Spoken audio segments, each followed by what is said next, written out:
I think that everyone is back now, Simon.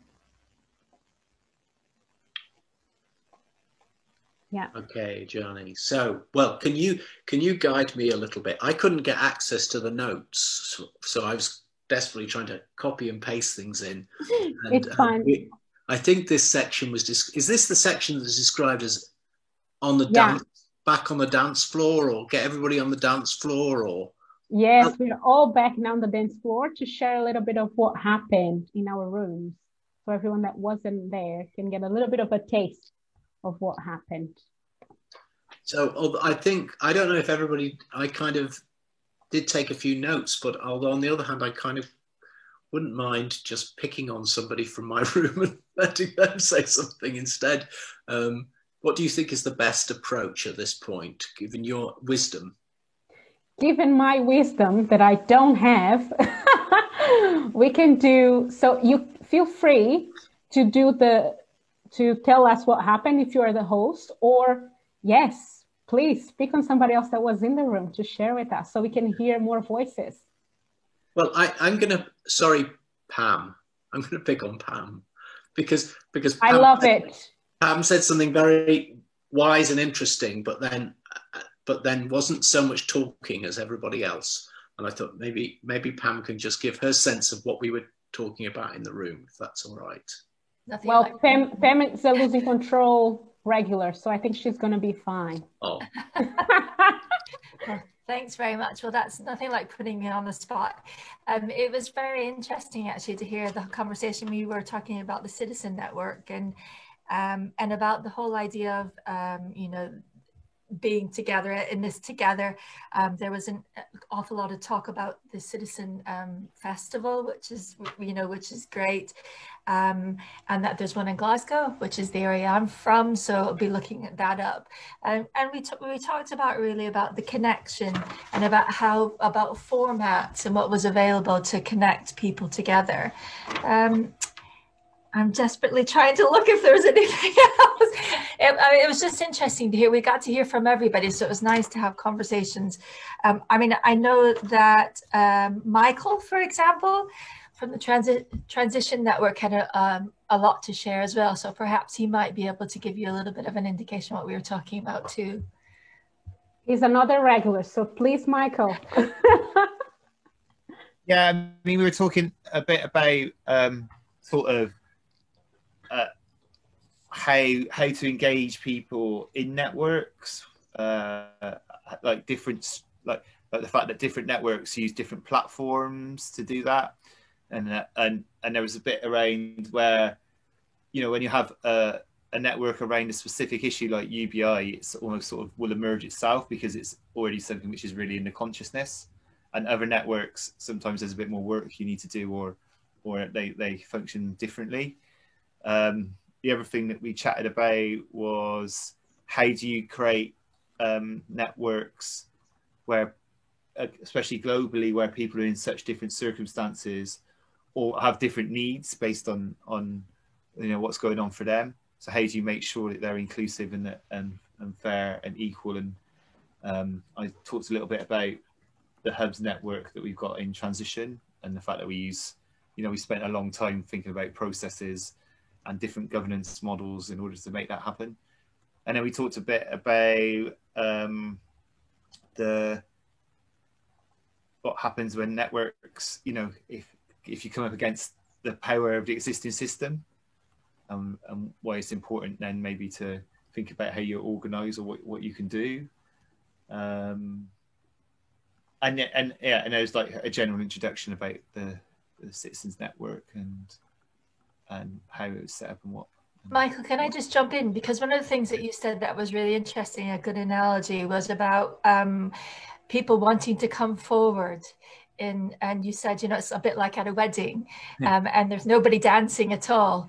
But as soon as you get, you know, 3 or 4 people dancing, everybody else wants to come forward and, you know, dance. And I think that's, you know, how do we encourage people to be those, you know, those guiding lights, those dancers who are going to get everybody else out. I don't think we came up with an answer, but it was a really good analogy. So thanks for that. Very good.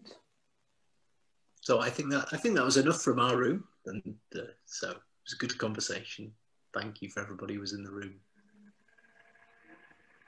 So the next room would be, I'm going to pick on James, who then may be more responsible than me, or may also use my trick.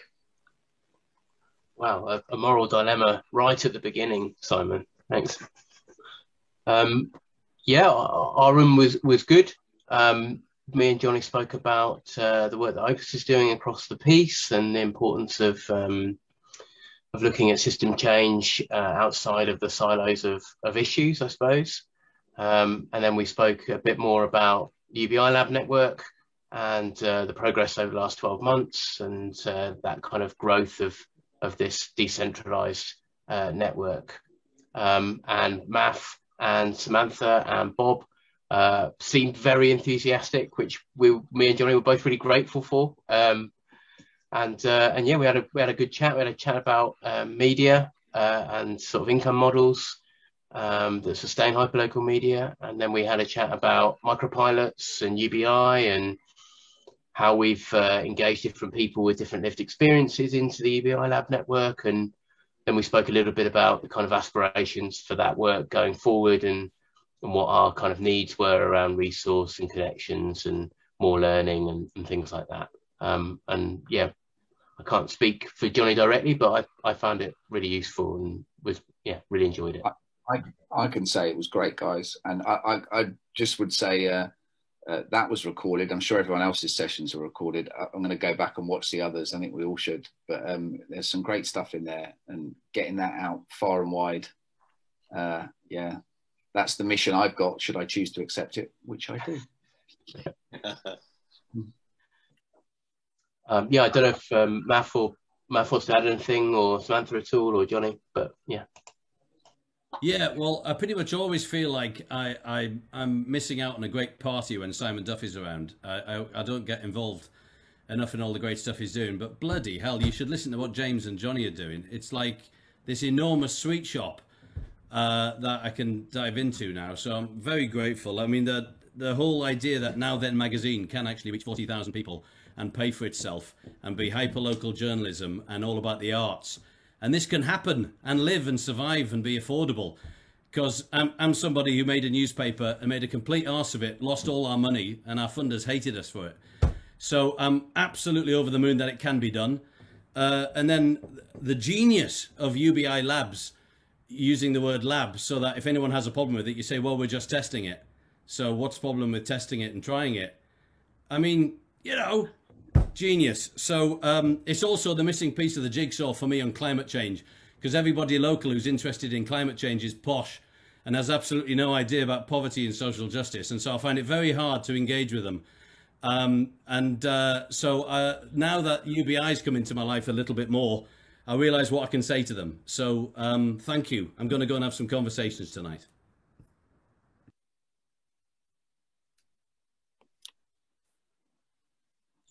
Thanks, Matt. I was going to say, if Matt, if you want any support, I'm willing to come and support you and talk to him.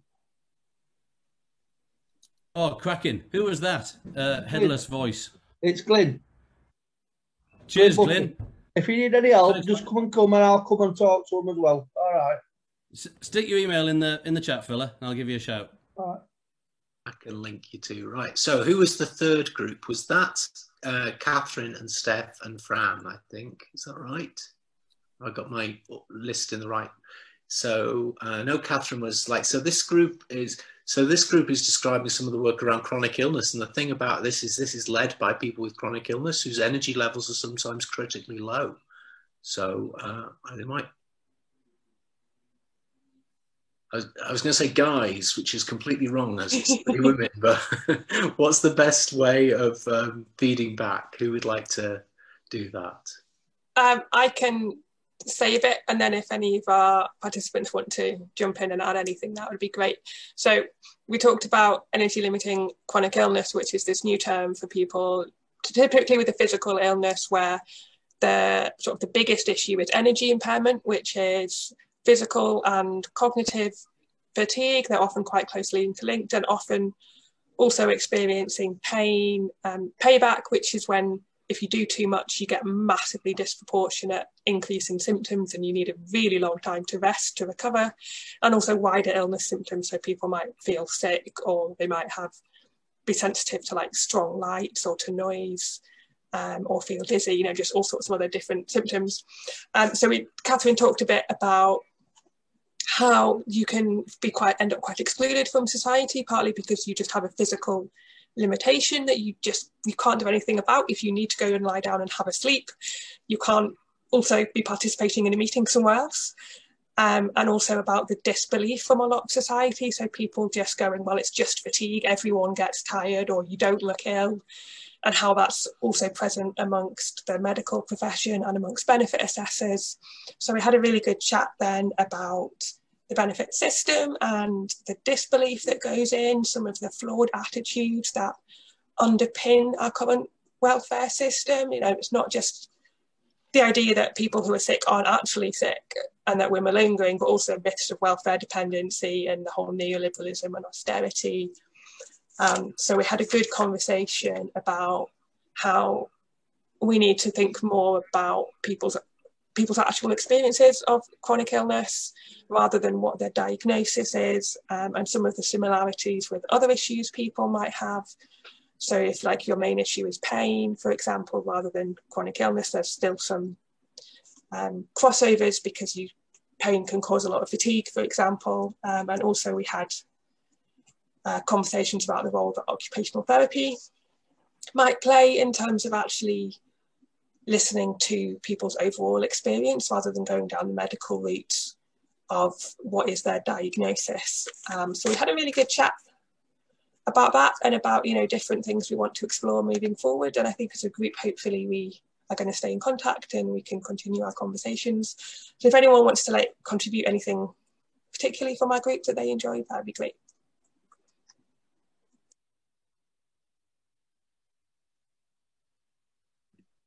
I just want to thank the Chronic Illness Inclusion Group for the work they're doing, and obviously it's supporting those of us that are kind of tagging along with long COVID. So it's, you know, I think all the work they've done is coming to a pitch point, I think, with long COVID being a catalyst for a lot of change, hopefully.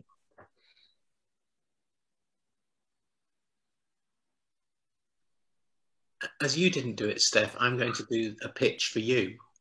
So as well as this, Steph produced an absolutely brilliant book. There, she's holding it up. And as a Centre for Welfare Reform, I feel like proud that we supported Steph to publish it, but also frustrated with our inability to market it. So if anybody has any, I mean, it's a bloody brilliant book. I mean, there's no more detailed forensic analysis of austerity and its impact on disability out there. There's some other good books on that theme, but they don't really do the same work. And yet we don't have the reach, we don't have the marketing capacity to get that into bookshops, into even kind of getting the proper reviews it requires. It's still just as relevant today as it was in the end of 2019 when we published it. So well, I can definitely help Steph get it into occupational therapists' hands, and I'm also a book blogger. So if we want to do a little blog tour or anything, then let me know. Okay. And I've got 27,000 people on different social networks. I can spread it on there for you. That'd be great. If you're going to do that, let us know if you want a free copy, if you're going to help us promote it. Yeah, I want a copy. I haven't checked with Simon if he's okay with that, but I want it signed first, though, because yeah. And all I need is a bit of blurb and a photo of you, a photo of both, and then obviously email contact, all the stuff like that. Then I'll just blast it with. That's cool. My job at PFG, social media guru. Yeah, I'll make a note of your email and then I'll message you. All right, look. Thank you. Thank you. Okay, so I think then the fourth group is Angela and Clive. So, Angela, do you want to start us off? Shall I start us off? Hello, everybody. I just talked a little bit at the beginning about the movement and how it's developed, because it's probably one of the newest movements within the Centre for Welfare Reform. So we talked about what we'd been doing and what we were hoping to do and the support that we'd got. And also it was really great to learn from Neil because we had a bit of an expert in our group, that a lot of the things that we were saying could be backed up by research that he has, that we've noticed during the pandemic, could be backed up by research. So that was great to have in there. Met lots of new friends that we can possibly join in with us and work in partnership. I'm going to hand it over to Claire, and I also open it up to people who are in the group, actually, to say what you thought we talked about or what went on when we were together in that room. Thanks, Angela. Yeah, I think for me, the group was, it was a great conversation. I feel like I've taken a lot from it, and Neil's influence and some of the links he's left us to go away and have a look at, I think are really going to help with building an understanding more around the differences between the idea of how connections can be made, despite the intentions. Sometimes it's often just being able to connect or bridge, and have that bridging capital to do that, which I found an interesting concept that I want to find more about, really. You know, from Tumbledown perspective, it's not the only social farm that's out there trying to make those connections, but more again about its responsibility in some ways for taking people with you, and its responsibility to the climate and the planet as a whole. And sometimes I felt the group were very keen to sort of reflect on some of the challenges, particularly more recently, and the complexity more recently of trying to organise and provide resources locally to support this work. So it is new, but I get a sense that there's a real commitment to this, and I can see that it's there was a lot of love in the room, really. Would anybody else like to come in who was in the group? I think there are, I can see like 3 or 4 other group members. Do you want to say anything? Neil or Anthony or Vicky, I think, is around. And remember, your yes means nothing if you can't say no, so you don't need to come in and say anything if you don't want to. Big countdown. Yeah. I think Neil's going to say something. All right. Yeah. Sorry, I'm still struggling with the mute button. 14 months. You really would have thought the boy would have learned. Firstly, can I just say, every time UBI is mentioned, I want Michael Thomas to say it, because that's just beautiful. Yeah, all marketing should go that way for those 3 initials. But yeah, we've been. I'll stick stuff back in the chat. We've noticed that although there's been a massive outpouring of kindness, and we have truly, hopefully, put to bed this government theory that we are likely to turn on each other at times of crisis, firmly in the rubbish pile, because this is clearly not true. So I think there's a huge amount of evidence that backs up the research around human kindness and us helping each other as fellow citizens, not as volunteers or organisations. We just care, and that I hope we take with us in the future. However, we've also noticed that relationships between us and them have been problematic, and there's been blaming coming in, and just separation as we've been physically apart from each other. We've been struggling about how to help with that, so we've produced something called the Bridge Builders Handbook in partnership with the Relationships Project, which I will stick in the link, but I can't talk and do that at the same time, which we're looking for partners to try it out. Hopefully it will help people at a local level that are either dealing with groups that are not seeing eye to eye anymore, or just where you acknowledge that we would be stronger together, but are unsure actually how to make that together happen. And we think that's crucial if we're going to make a strong argument to the people with power to say, oi, we'll have that. Thank you very much. So it's how we do that well. So, yeah. That's enough.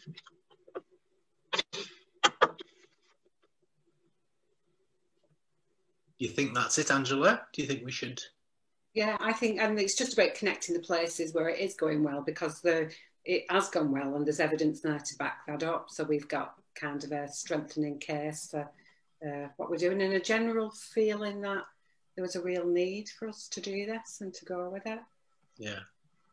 I'm really hoping that we'll be able to, through the neighbourhood democracy movement, not only build on the brilliant energy that's gathered around Angela and the different communities that have come together, but kind of start to apply some of the approaches that have worked through our work through Citizen Network and our work with Opus and the, you know, so we will be trying to apply some of those kind of lessons, working out how to use those with Angela and to grow that movement for real democratic power at a neighbourhood level. I think it's one of the most exciting things going on at the moment. Yeah. Okay, so I think we're on to our fifth group, which is the amazing Chris and Glyn, who wants to go first? We've heard from Glyn. Let's force Chris to say something. He was a bit shy in retiring, but a wise man. Oh, thanks, Simon. Yeah, so we obviously heard from Glyn about the amazing stuff that he's doing around peer support, and we talked a bit about personal budgets and how some of the systematic problems that we still have with personal budgets around, you know, lack of joined up thinking, bit of, we're still a postcode lottery out there really for people, even though the universal kind of legislation is there, how it's applied and deployed in all the different areas is different, which is ridiculous really. We talked about kind of a bit about commissioning, a bit about some of the barriers people face when trying to use personal budgets, which is often down to sort of ignorance around the law and around what the legislation is saying that people can use budgets for, but people interpret it slightly differently, which obviously creates, you know, problems. Talked a little bit about the artificial health and social care divide around that as well, and what the ridiculousness of that, you know, not being able to use your budget for a health outcome when you really can't separate health and social care anyway, and so that's still an issue for people.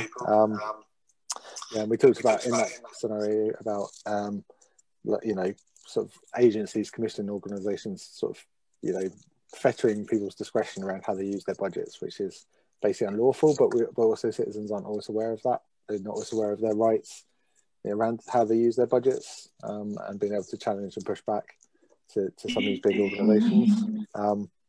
We talked about the problems with making things local and with small organisations versus trying to sort of compete with the big organisations, and how some of these new models and new approaches for funding can unlock some of those problems by helping people compete on an even platform and allowing people to have control and skip and not having to go through procurement and all the kind of stuff that big organisations are very adept at.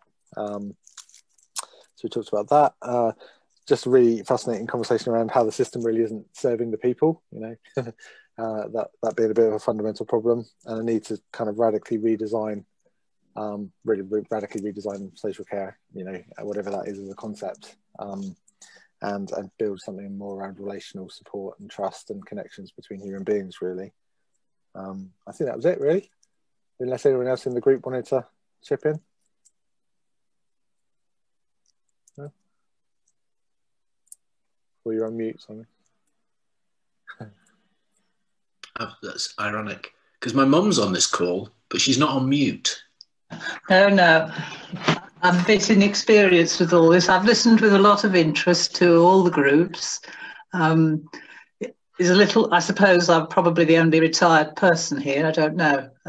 Officially retired, but I haven't stopped doing things.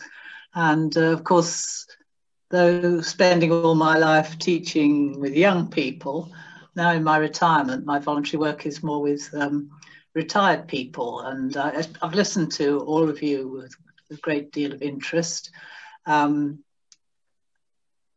Retirement is, most of us end up in retirement, and the lives of retired people, I suppose, probably, you know, putting aside the financial problems people can have in retirement, though often it eases off and it improves.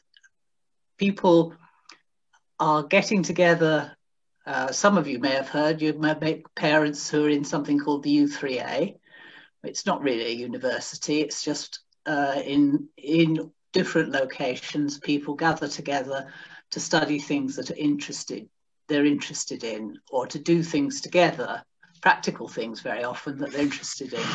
And this brings an enormous, it's been difficult obviously this last year in the pandemic because all the meetings have turned into Zoom meetings, but getting together to follow interests and cooperate has, I think, enriches the lives of older people at all sorts of levels. So in a sense, having benefited from that myself, I'm also aware that a lot of people, for one reason or another, often physical or sometimes emotional situations, end up more or less isolated for one reason or another. And it is very sad in the end to have your final years with very little communication, very little interest from other people. Perhaps for all sorts of reasons, people end up like that. But in the community I live in at the moment, there is quite a high proportion of older people. And I think there's the Hands Together group is working quite energetically to gather people together, not in a sense in the same way as looking, to deal with authorities, because authorities don't tend to deal with these people. They're just left to get along, but they can't get along without joining together, communicating and feeling part of not necessarily an active society, but feeling some warmth and interest from others around them. So I found it very interesting listening to all you youngsters, but I hope you will carry all these efforts into your retirement as well, because I find my retirements, you still need to feel that you're communicating, that you're useful, you're relating to people, and I can assure you, if nothing else, it does keep you feeling quite young. So it's been very interesting to hear all of you. And thanks very much, Simon, for passing this on to me so I could join in. And maybe I'll join in things again. Thanks, Mark. So, Glyn, we then need to move to Wendy and Kelly and Karen, and then that's our 6 groups on the dance hall. But did you want to say anything, Glyn, briefly? I just need to remember, and Sylvia's brought it up very nicely, that every person in our community is an asset. And every person in our community cannot be written off. That everybody in our community has a skill and a gift to offer. And there also is the history of people at a certain age who teach our young people. That's what happens in PFG. The young people teach people, older people, this sort of stuff, Zoom and stuff. And then the older people teach people how to bake and cook and how to knit and how to sew a button on. Mm-hmm. And all the things that other people take for granted, but people in our community value. And again, it's about looking at this. Let's stop looking at a system that's broken, it's sick, and it cannot heal anyone. Forget about that system. Let's create our own system. That's what the network is doing now. That's what this is now. Creating its own system, creating its own network. And I think that's the way forward. Remember that we don't only write the future, we are the future. And I want everybody to remember that. Thank you. Karen, I'm looking for would you like to pick up next for the final group, the 6th group? Yeah, I can do. We had a really interesting conversation about citizenship and people with a learning disability and kind of labels and limiting attitudes, and just really thinking about creating different ways of doing things that, a bit like other people have said, recognise people's assets and work with those, kind of creating real job opportunities, really thinking about where power is located and how decisions are made and how to democratise that. So it was quite a wide ranging conversation. We did go to lots of different places. we looked at kind of governance in organisations. We looked at kind of how, you know, in some ways we try and involve people in decision making on a massive scale, say around what the NHS are going to commission with millions of pounds worth of money, and yet people are restricted from making the simplest day-to-day decisions in their own lives. There's a bit of a disconnect there, and that there is a real lack, I think, of supporting children and young people from a very early age to learn those real decision-making and citizenship skills that then will be really useful in adult life. Yeah, does anybody else in our group want to join in? What about Wendy? You're on mute, Wendy. Wendy. Unmute. Unmute. Find that button. Kelly, well, I think Wendy's mum's helping. Have you found it, Wendy? Haven't sent that up, Grace. There she is. There you Yeah, found it. I just want to say, can you hear me? Yeah. I just want to say that people should have the right to do what they want to do, and we talked about how people take over, how people aren't listened to, and how people don't think you can do something, underestimate you, and that we've all got a common interest on everything. That's it. Which is everything that's coming through with all the groups. What about Kelly? What was your perspective, Kelly? I'll thank Ed and Oliver for joining the conversation. I think we had as much to learn from their perspectives as what we were bringing to it, but I think there's a lot of crossover what other people have been saying. You know, we talked about how people with learning disabilities and autistic people invited at different conversations outside of health and social care. How limiting, you know, can that be? Because we talk a lot about how we help people influence and change things in their immediate life or their immediate services, but what does it mean for wider interests that make everything a bit more interesting? So that was interesting. I think there's stuff around like kind of how do we grow the change makers, and using and borrowing some language of what other people have said, but I think there's interesting stuff around the crossover with all the work. I mean, I'm reflecting on this last session really more than our joint conversation, because I think Karen really summed it up. But loads of crossover around bureaucracy, around personal budgets, and how there's just too much in the way. We talk about these kind of like people leading their own lives and decisions, but the system just gets in the way. I think Glyn should have said, what he said last was like the end of the session, like a brilliant something about, you know, create your own, you know, we talk about banging our heads against brick walls, but really, you know, we can do it ourselves, you know, you can maneuver around things with kind of communities like this, so that feels really great. Thanks, Kelly. I'm noticing the time's creeping up. I don't think I've done a brilliant job with Johnny, have I? We've got 5 minutes left. That is, everybody's gone kind of on the dance floor from the 6 groups. What's our final move here, do you think? This was great. It was great to listen to everyone, and don't worry that we didn't need to use the time for anything else. This was perfect use of our time for sure.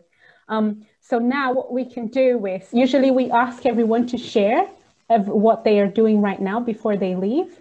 And because we don't have very long, I would suggest that everyone just leave it on the chat, because I will be gathering everything that is on this chat and I'll share with all of you later. So if you were working on a project, if there's something that you want to share with everyone that was here today, please just leave it on the chat, and then I'll save the chat later and I'll send an email to everyone with everything that was on there. And as well as this, I would like to ask you very quickly, we have a Mentimeter for feedback. So if you just open, it's just for you to tell us a little bit about what you felt today, about how this was for you. You can just go open the link and leave your comments, and that would be great. And now I'm going to go back to you, Simon. Can I just, one final thing, Simon? Sorry, Bob. Sorry, Bob here. Low up to now, but you know, we help put on. All these sessions were recorded. We're going to get them together. And I think what we'll do is, as well as we sending out the chat and the recordings, is add in any links to join groups, right, Simon, to get involved in things and all of that stuff. And also how to share all of those things on social media. We could really do with all this group going, that session on UBI was cracking, like, let's send that out. And support each other to get the message out from what's been a fantastic event. And thank you to everyone beyond who was here today. Thanks, Bob, and thanks again. Simon, can I say something? Yes, Wendy? I think everything links, so can you please do me a favour and buy our book? Yeah. Well, our book, that's a kind of plug in advance, isn't it? So we're producing a book called The Keys to Citizenship version 3, which is now illustrated by the amazing Spanish graphic artist Esther Ortega, and that'll be coming out later this year. So that is a bit of a plug. Thank you, Wendy. And also, just maybe as Bob says, Citizen Network is free to join as an individual and as a group. So that's a simple ask. Please join Citizen Network. And we're a very sticky network. So if you want to play with us, unless you want lots of money from us, because we don't have any money, but we have love and we want to change the world. And so if you want to work with us, there'll be a way. That's probably my final message. And but again, a big thank you to everybody who's come up, especially to all the speakers. And I'm sorry I've been such a pain trying to corral everybody to turn up. And lastly to Ajani and to Bob for helping set all of this up. That's really appreciated. It's a bit of an unusual thing for us to do and to turn up like this. And I hope that it was useful and it takes us a step further into building a world of citizenship. So thanks everyone. And yeah, please do as Bob suggests and put all your links in the chat and we'll send something out afterwards. So thank you.